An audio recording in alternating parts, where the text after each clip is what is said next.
پھر خاص طور پر سرونٹس کے بارے میں حضور صلی اللہ علیہ وسلم نے توجہ دلائی کہ ان کے اوپر ایسا بوجھ نہ ڈالا جائے کہ جو اٹھا نہ سکیں.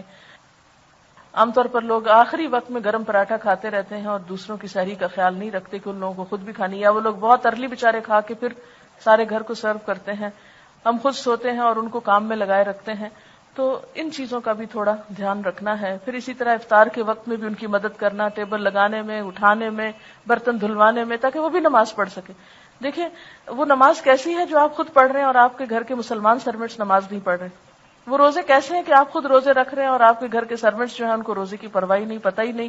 اور اگر کئی دفعہ میں نے ایسے لوگوں سے بات چیت کی ہے کہ آپ نے روزہ رکھا، تو بی ہم کہاں سے روزہ رکھ سکتے ہیں، ہمارے تو کام ہی بہت ہیں.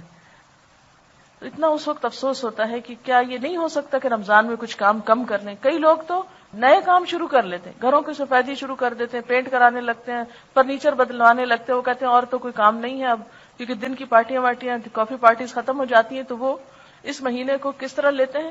گھروں کی رینوویشن کے لیے. اور اس میں بے وجہ میں ہم سرونٹس وغیرہ کا کام بڑھا دیتے ہیں.